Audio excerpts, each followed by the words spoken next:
Safety consultations. This is the tete-a-tete between the employer and employees, especially as it concerns the promotion and sustenance of health and safety within workplaces. Now,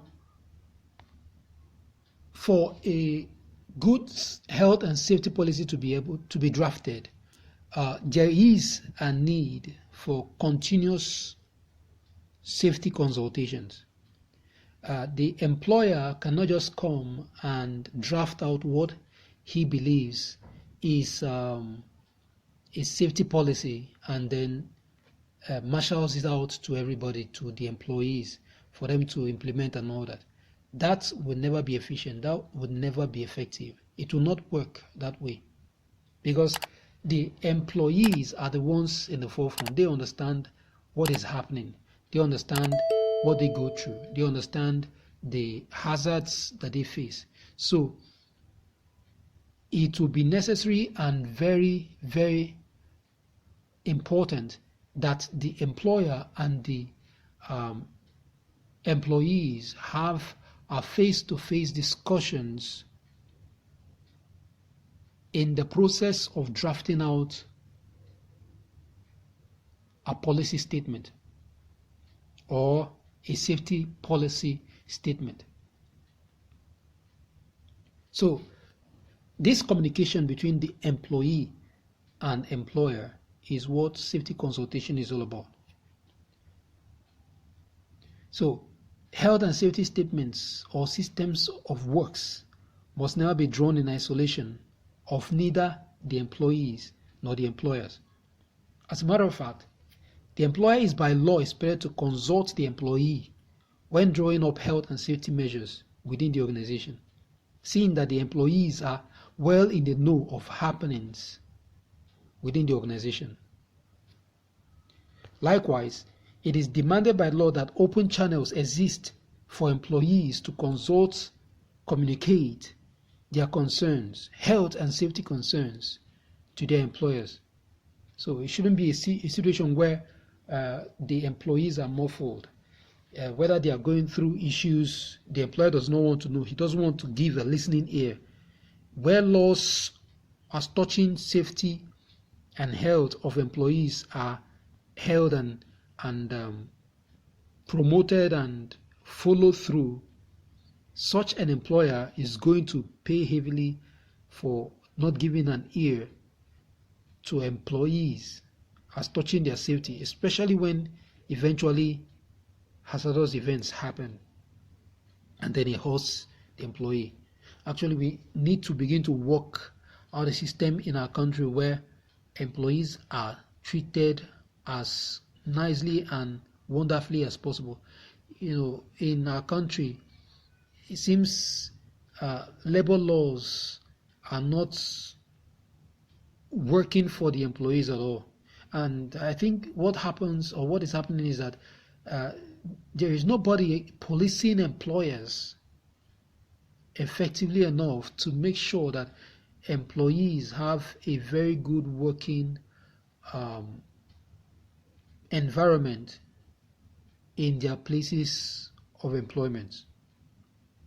As a result, employers are taking that as taking advantage of that, and it is not good at all. It is not good at all. So this must be changed. Things must be done right. Need for safety consultations. It aids in fostering the spirit of cooperation between the employees and the employers, especially in preventing workplace accidents and disasters. And we all know that when there is no good consultations between employees and employers, if things happen, the employees in same claims can sue the employer heavily, and in same claims, governments are going to back the employees and they will sue the hell out of the employer.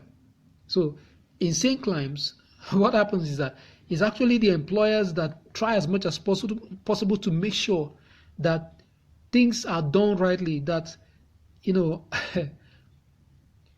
accidents are mitigated, that hazardous events don't happen, and that the employees do not suffer injuries in their workplaces, because they know how costly it's going to be.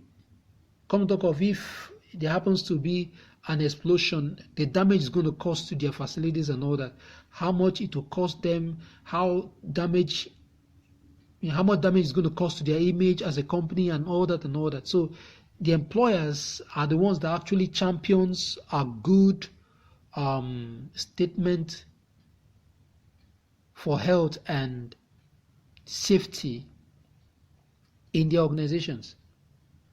But that's not the case here. Not where they're supposed to work. Like the good Lord says, a house divided against itself shall not stand. So when there isn't a healthy cooperation within an organization between the employer and employees, disasters are bound to occur.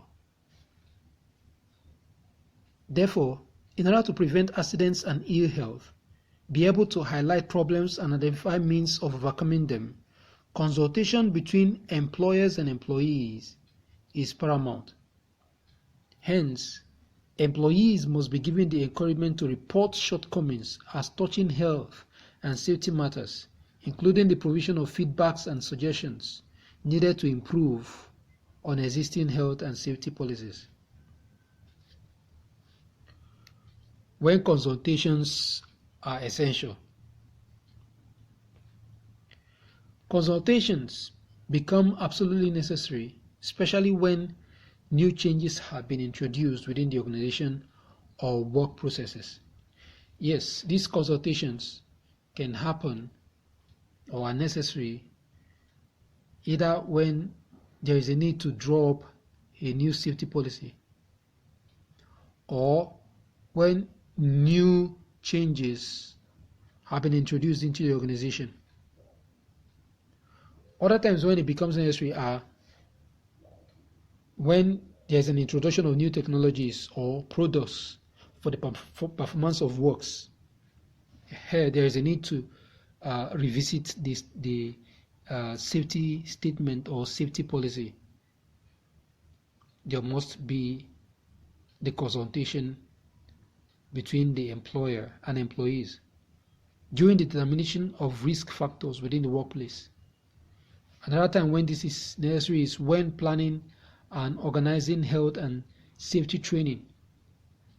Also, consultations can happen when services of new health and safety experts or consultants have been engaged.